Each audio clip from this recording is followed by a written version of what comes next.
ನಮಸ್ಕಾರ ರೈತ ಬಾಂಧವರೇ, ಕೃಷಿಯಿಂದ ಖುಷಿ ಚಾನಲ್ಗೆ ನಿಮ್ಮೆಲ್ಲರಿಗೂ ಆತ್ಮೀಯವಾದ ಒಂದು ಸ್ವಾಗತ. ನಾನು ನಿಮ್ಮ ಬಾಳೇಶ್ ಮನಸ್. ಕೃಷಿ ಮಾಹಿತಿಯೊಂದಿಗೆ ಇವತ್ತು ಒಂದು ಅದ್ಭುತ ವಿಷಯವನ್ನು ತಗೊಂಡು ಮತ್ತೆ ಬಂದಿದ್ದೀನಿ ಸ್ನೇಹಿತರೆ.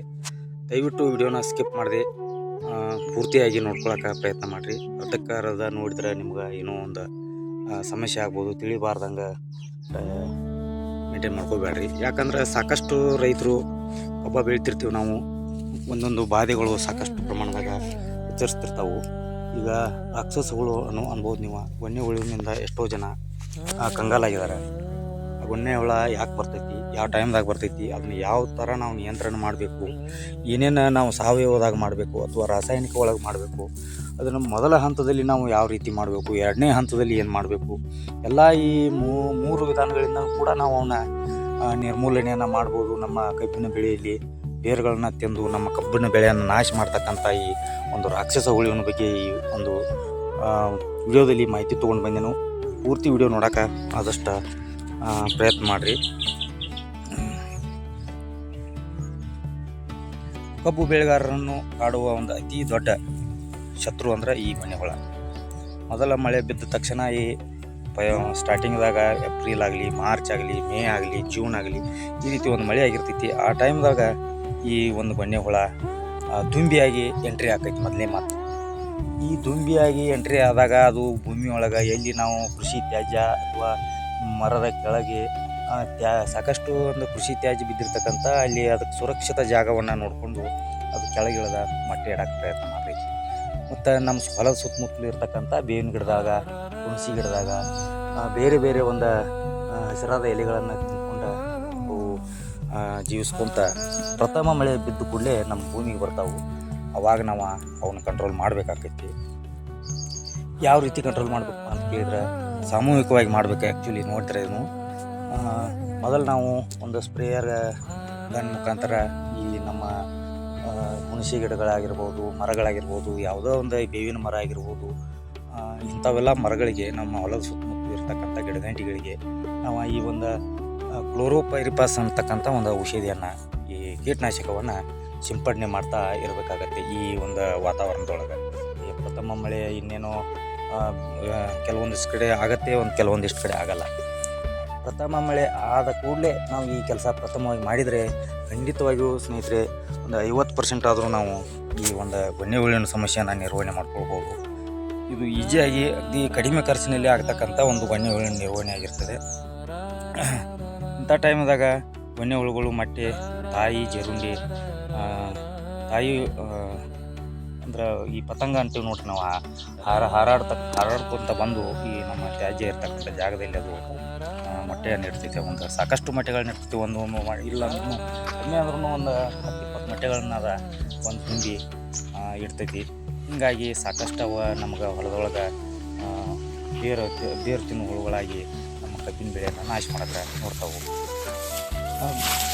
ಮಣ್ಣಿನಲ್ಲಿರುವ ಈ ಗೊನ್ನೆ ಹುಳ ಅಥವಾ ಈ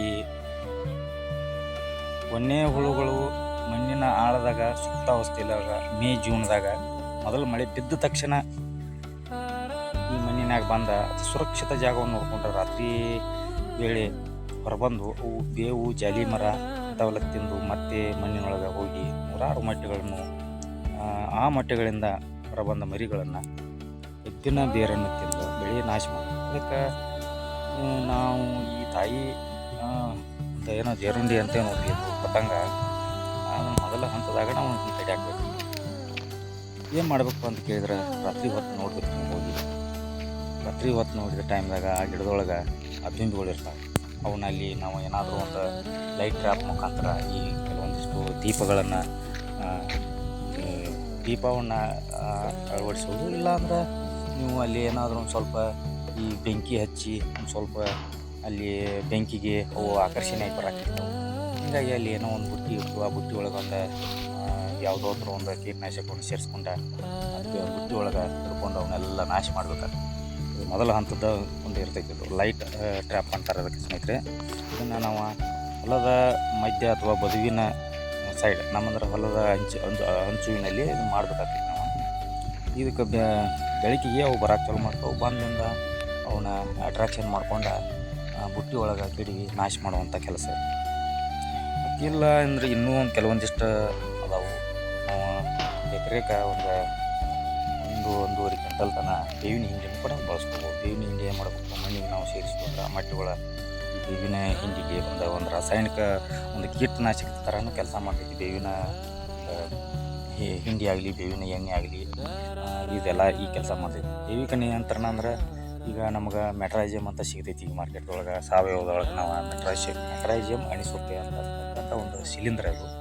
ಇದು ಈ ಕೀಟದ ಮೇಲೆ ಒಂದು ದಾಳಿಯನ್ನು ಮಾಡ್ತಿದೆ. ಇದ್ರ ಸಲುವಾಗಿ ಅದು ಕೂಡ ಒಂದು ಸ್ಲೋ ಮೂಮೆಂಟ್ದಾಗ ಇದು ಕೆಲಸ ಮಾಡ್ತಿದೆ. ಇದನ್ನು ಮುಂಚಿತವಾಗಿ ನಾವು ನಾಟಿ ಮಾಡಿದಾಗ, ಬೋದ್ ಹಾಕೋ ಟೈಮ್ದಾಗ, ಈ ಟೈಮ್ದಾಗ 1-2 ಸರಿ ನಾವು ಎಕರೆಗೆ 1-2 kg ಇದನ್ನು ಬಳಸಿದ್ರು ಇದರಿಂದ ನಾವು ಕಂಟ್ರೋಲ್ ಮಾಡ್ಬೋದು. ಎಲ್ಲ ಸಕಲ ಪ್ರಯತ್ನ ಎಲ್ಲವನ್ನೂ ಮಾಡಿದಾಗ ನಮಗೆ ಈ ಗೊಣ್ಣೆ ಹುಳುವಿನ ನಿಯಂತ್ರಣ ಆಗ್ತೈತಿ. ಯಾವುದೋ ಒಂದು ಮಾಡಿಕೆಸಿಂದ ಒಂದು ಬಿಟ್ಟರೆ ನಮಗೆ ಗೊಣ್ಣೆ ಹುಳುವಿನ ಹತೋಟಿ ಆಗಂಗಿಲ್ಲ ಸ್ನೇಹಿತರೆ.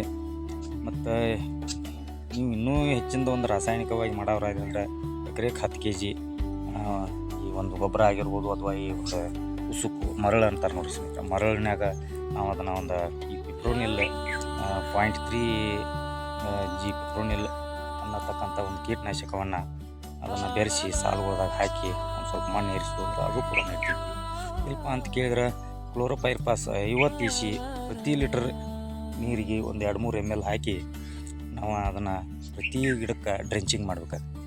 ಡ್ರೆಂಚಿಂಗ್ ಮಾಡಿದ್ರೂ ಬೇರಿನ ಜಾಗ ತನಕ ಹೋಗೋ ತನಕ ನಾವು ಕಡಿಮೆ ಅಂದ್ರೂ ಒಂದು ಬುಡಕ್ಕೆ ನಾವು ಒಂದು 50 ml ಆದರೂ ಕನಿಷ್ಠ ಪಕ್ಷ ಈ ನೀರಿನ ಜೊತೆ ಮಿಶ್ರಣವಾದ ಒಂದು ಕೀಟನಾಶಕವನ್ನು ಈ ಕ್ಲೋರೋಪೈರಿಫಾಸನ್ನು ಬಿಡಬೇಕಾಗತ್ತೆ ಸ್ನೇಹಿತರೆ.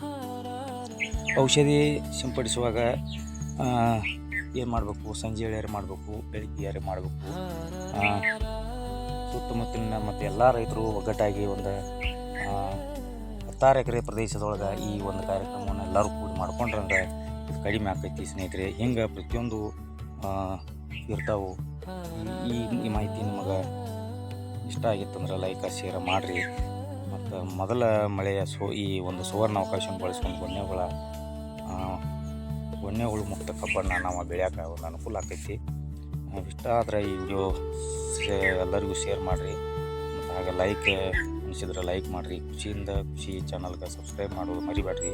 ಮತ್ತು ಮುಂದಿನ ಒಂದು ಒಳ್ಳೆಯ ವಿಡಿಯೋದೊಂದಿಗೆ ಮತ್ತೆ ನಮಸ್ಕಾರ.